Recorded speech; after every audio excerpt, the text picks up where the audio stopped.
agora tantas empresas têm se apresentado na mídia como sustentáveis, o que no fundo parece um ótimo sinal. No mínimo, revela que as empresas estão atentas a um fato: ninguém quer mais fazer de conta que está tudo bem e que vivemos num mundo de fantasia onde não existem o aquecimento global, a poluição, a exclusão social, a violência e tantos outros problemas que tiram o nosso sono na vida real. Pensando bem, o que tudo isso tem a ver com as empresas?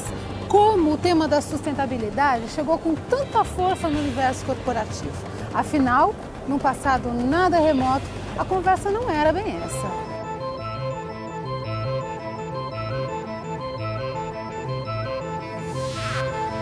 O filme Koyaanisqatsi, feito em 1983 pelo cineasta norte-americano Godfrey Reggio, é um dos melhores retratos do espírito que animou o século passado. Se eu tivesse que escolher apenas uma única frase para definir esse tempo, o meu voto iria para uma tiradinha esperta dos economistas liberais. Sempre que tentavam atribuir responsabilidade social às corporações, eles diziam: o único negócio de uma empresa é produzir lucro para os acionistas. Ainda hoje, há quem suspire de saudades pelos velhos tempos. Mas sabemos que esse filme, se é que já terminou de verdade, não teve lá um final muito feliz.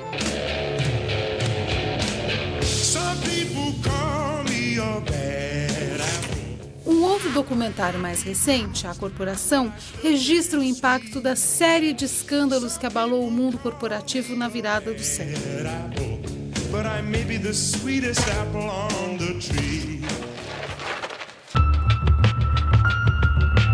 Na época, as autoridades bem que tentaram insistir na versão de que a onda de falências fraudulentas, como a da Enron, da WorldCom e de várias outras empresas, evidenciava apenas a existência de uma espécie de banda podre no mercado saudável. I do think there is an overhang over the market of distrust. Listen, 95% or some percent, huge percentage of the business community are honest. Reveal all their assets. Got compensation programs that are balanced, but there are some bad actors. Será que foi só isso? These are not just a bunch of bad apples. This is just a few bad apples. It's not just a few bad apples. We've got to get rid of the bad apples. You can start with Tyco. Bad apples. We know all about WorldCom. Bad apples. Xerox Corporation. Bad apples. Arthur Anderson. Bad apples. Enron, obviously. Bad apples. Kmart Corporation. The fruit cart is getting a little more full. I don't think it's just a few apples, unfortunately. I think this is the worst crisis of confidence in business. O que estava acontecendo é que as corporações que estavam sendo destruídas, né, e o processo de criação de produtos que não merecem confiança, enfim, tudo que estava envolvendo a evolução ou sendo sinônimo de sucesso das corporações, claramente levavam à destruição, à extinção dessas empresas, né? Quer porque usavam insumos para a obtenção do lucro máximo e sem medir que consequência teria a exploração máxima daquele recurso, sem a reposição, sem a exploração não sustentável daquele recurso. Enfim, tanto pela cadeia de suprimento, como pela qualidade e correção dos produtos vendidos aos consumidores, como o tratamento dos investidores e tudo isso, o que estava prevalecendo, o conjunto de resultados com relação a essas coisas, ao qual se atribuiu o carimbo de sucesso, levava à extinção do sistema capitalista, eu acho. A sucessão de fraudes corporativas, somadas ao fim da bolha das empresas.com nos mercados de capital, geraram perdas estimadas em mais de 2,5 trilhões de dólares. Uma conta nada desprezível. E olha que não foi a única, muito menos a mais salgada. Essa curva expressa uma outra conta que há algum tempo vem tirando o sono de quem a conhece. Ela traduz o que os ambientalistas chamam de pegada ecológica. Pegada ecológica é uma maneira da gente medir o quanto cada ser humano ocupa da superfície da Terra. É como se a gente tivesse todo mundo dentro de uma grande fazenda, dentro de uma grande área, e a gente precisasse dividir essa terra para atender as necessidades de cada uma das pessoas, né? Quando a gente faz essa metodologia da pegada ecológica hoje, nós consideramos não só a terra, por exemplo, para a agricultura, né? Mas a gente considera o conjunto dos recursos naturais que a gente precisa para atender um determinado padrão de vida, uma determinada condição de sobrevivência da humanidade. Isso vai se redistribuindo conforme aumenta a população, conforme aumenta o consumo, né? Ou seja, a superfície da terra ela é fixa, ela é a mesma, né? Ela varia pouquíssimo, essa quantidade de recursos. E conforme muda o padrão de vida, conforme aumenta a quantidade de pessoas, é que a gente vai variando o tamanho dessa pegada ecológica dentro de um planeta limitado. Esse gráfico, ele mostra o crescimento da pegada ecológica da humanidade, ou seja, como ao mesmo tempo que a gente aumentou a população, nós também aumentamos o nosso impacto, o nosso uso de recursos do planeta. Nos anos 60, a humanidade usava aproximadamente metade do que o planeta tinha para dar. Os 3 bilhões de pessoas usavam metade da superfície total. Conforme isso foi crescendo, em meados dos anos 80, nós passamos a usar totalmente. Nós chegamos no nosso limite do equilíbrio em apenas 40 anos. E de lá para cá, ou seja, em alguma coisa como menos de 20 anos, não, praticamente 20 anos, nós estamos 25% além do que o planeta pode dar. A humanidade hoje consome 2,2 hectares globais por cabeça em média. E a Terra é capaz de dar 1,8 hectares globais. Mas como é possível a gente consumir além daquilo que o planeta dá? Na verdade, nós estamos como se a gente estivesse sacando da poupança. A gente está depreciando o nosso patrimônio. A gente não está vivendo da renda ou vivendo do salário. A gente está vendendo as coisas da nossa casa, estamos usando aquilo que a gente tem para viver o dia a dia. Há uma outra informação associada à pegada ecológica que é ainda mais grave: a desigualdade crescente na apropriação dos recursos do planeta. É só olhar o mapa. Esse mapa ele foi distorcido de modo que o tamanho de cada país corresponde à proporção que ele tem na pegada ecológica global. E a cor é a pegada ecológica per capita. A hora que você olha os Estados Unidos, ele está desse tamanho enorme porque ele tem uma população relativamente grande, menor que a chinesa, mas ainda assim bem grande, e um consumo, pela cor, a gente vê, acima de 5,4 hectares globais. É acima, na verdade, de 9,6 hectares globais por cabeça por americano, sendo que o mundo aguenta 1,8 em média. A África ela pesa muito menos na pegada ecológica global. Na verdade, nem precisamos ir tão longe para constatar algo que deixou de ser novidade há muito tempo: a deterioração acelerada das condições de vida de bilhões de pessoas. Também não é novidade para ninguém o custo de tamanha perversidade.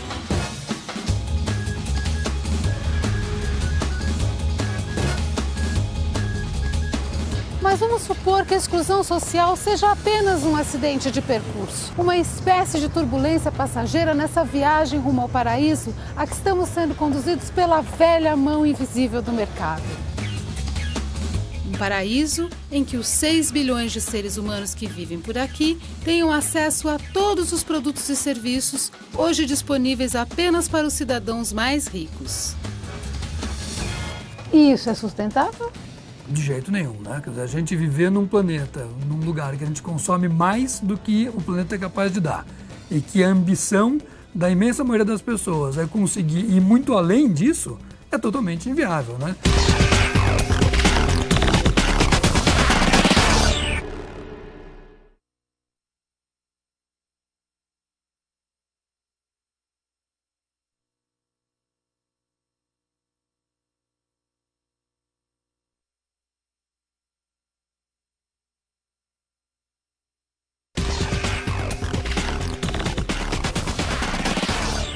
Nada do que vimos até agora é rigorosamente novo. O tema da desigualdade social incendeia o imaginário humano há séculos. Já a consciência dos riscos de um colapso ambiental no planeta é bem mais recente, mas também não é tão nova assim.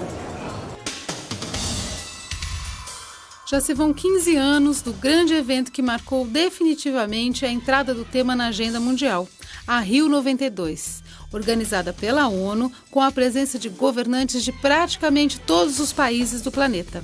Seu documento final, a Agenda 21, baseia-se num conceito que traduz a melhor aposta que a humanidade foi capaz de fazer até aqui a respeito de si própria: o desenvolvimento sustentável.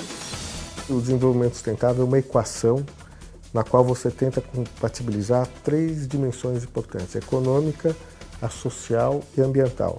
Mas eu diria que o mais importante quando se fala em sustentabilidade é a ideia de que nós temos que ter respeito pelos direitos das futuras gerações. Quer dizer, tudo que eu fizer hoje que puder trazer uma implicação negativa para as futuras gerações tem que ser levado em consideração.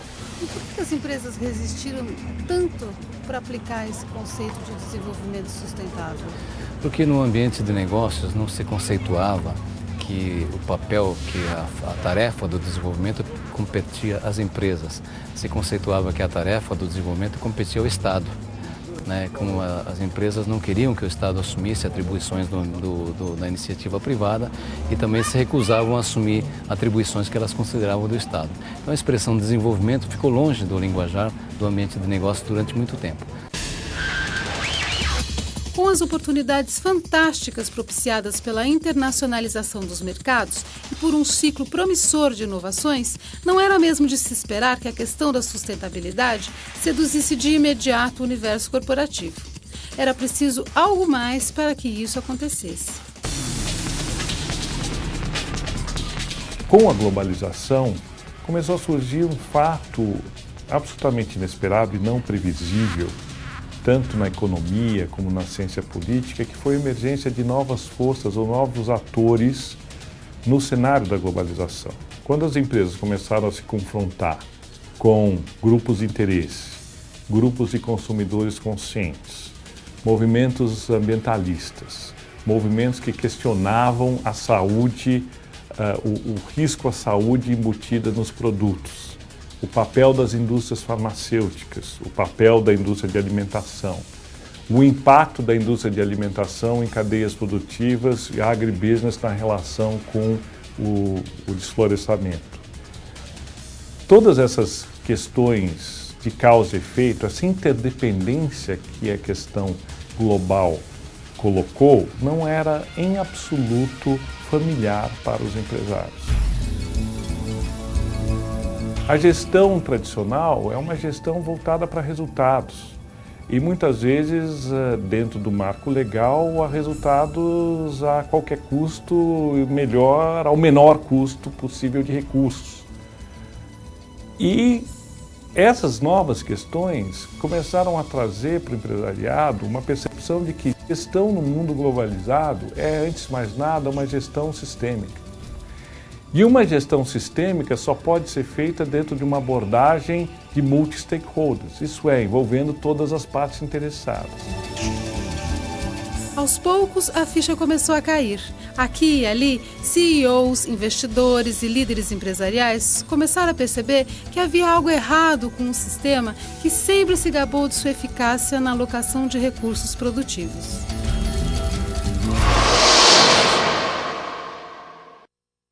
Our civilization is not flying because it's not built according to the laws of aerodynamics for civilizations that would fly. And of course the ground is still a long way away, but some people have seen that ground rushing up sooner than the rest of us have. The visionaries have seen it and have told us it's coming. There's not a single scientific peer-reviewed paper published in the last 25 years that would contradict this scenario. Every living system of Earth is in decline. Every life support system of Earth is in decline. And these together constitute the biosphere that supports and nurtures all of life, and not just our life, but perhaps 30 million other species that share this planet with us.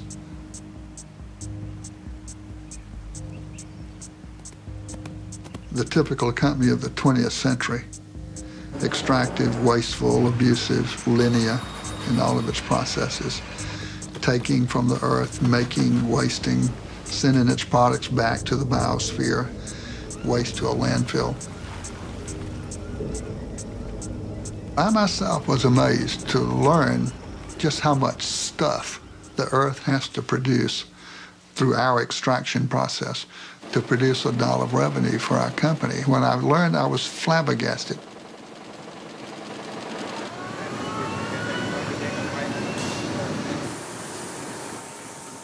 we're leaving a terrible legacy of poison and diminishment of the environment for our grandchildren's grandchildren, generations not yet born. Some people have called that intergenerational tyranny, a form of taxation without representation levied by us on generations yet to be. It's the wrong thing to do. Mas qual a coisa certa a fazer? Eis aí uma pergunta nada retórica para quem vive de administrar riscos e que acabou ganhando contornos ainda mais dramáticos diante das evidências de que talvez não tenhamos um elemento essencial para buscar as respostas: o tempo.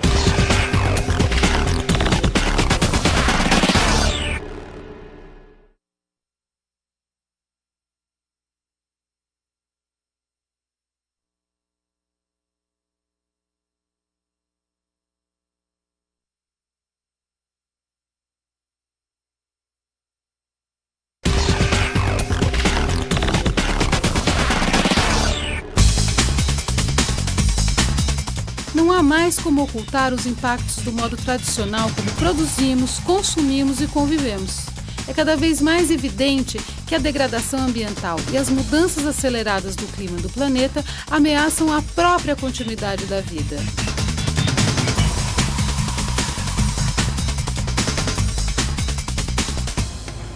Mas do que mesmo que estamos falando? Foi o que eu perguntei a alguns dos melhores especialistas brasileiros no assunto. Veja as respostas.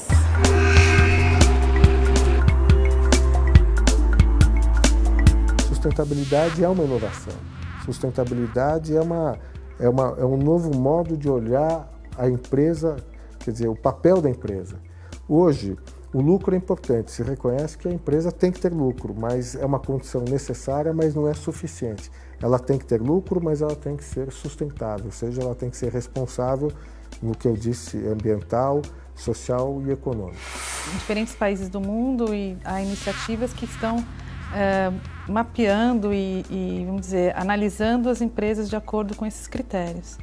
Um exemplo é o que está acontecendo na Europa, na Bolsa de Londres, onde eles analisam o desempenho das empresas segundo alguns critérios, que vão desde o tratamento que a empresa dá nas compras de produtos, elas têm políticas de compras sustentáveis, no despejo dos resíduos na natureza, no consumo de matéria-prima proveniente de origem legal ou de origem sustentável. Então, e todo esse movimento está acontecendo porque o consumidor hoje é mais exigente e o cidadão também demanda das empresas e dos políticos essa postura responsável com a sociedade.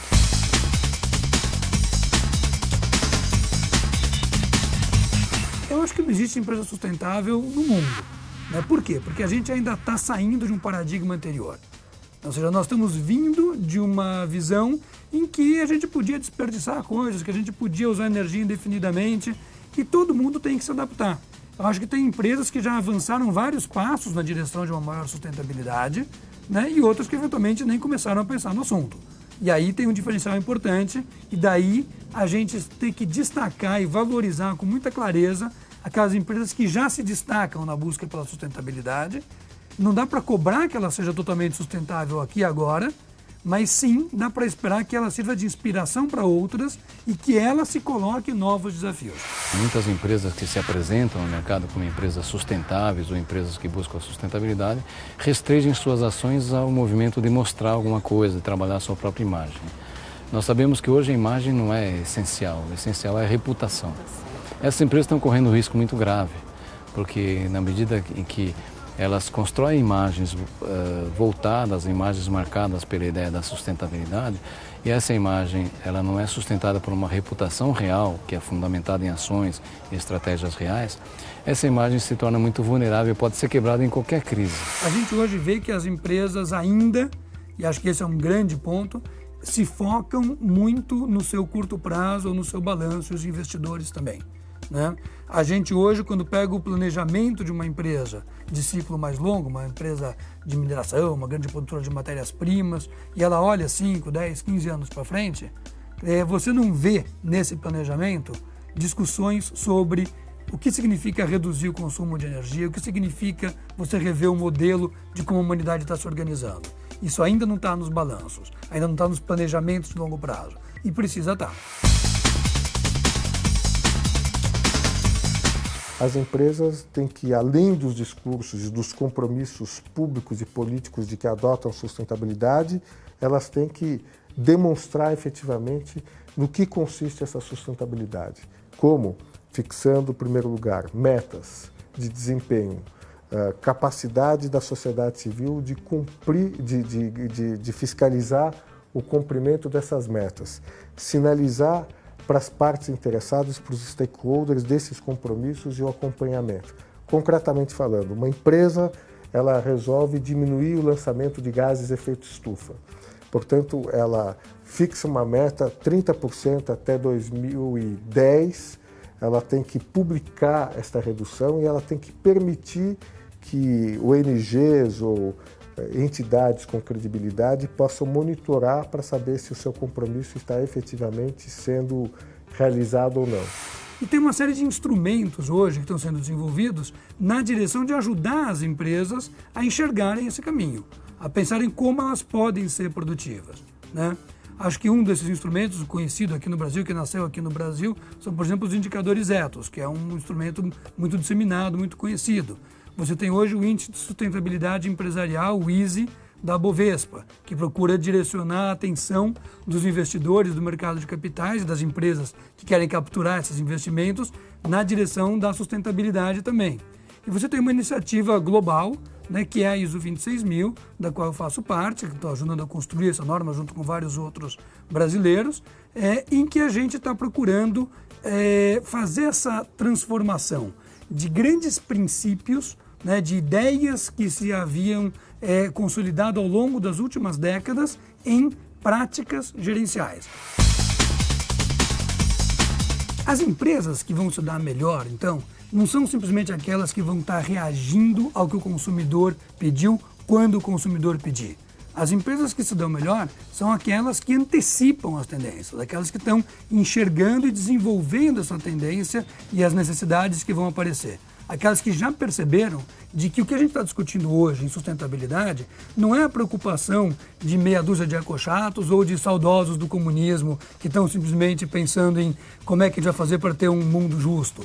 Na verdade, o mundo tem limites sociais, o mundo tem limites ambientais e nós precisamos descobrir a maneira de lidar e de resolver esses limites. Porque, de alguma maneira, essa coisa se resolve e a humanidade ela vai precisar achar o seu jeito de continuar existindo bem aqui ou simplesmente vai passar pelo mundo e o mundo continua sem a gente. De uma maneira ou de outra, a verdade é que sustentabilidade é um conceito e uma prática que vieram para ficar. A grande questão é saber quando o planeta poderá afirmar que a ficha caiu e a consciência se instalou para reverter a atual tendência. Ou, em outras palavras, em relação às empresas, quando o nosso programa poderá dispensar o ponto de interrogação do título. Por enquanto ele fica. Até a semana que vem.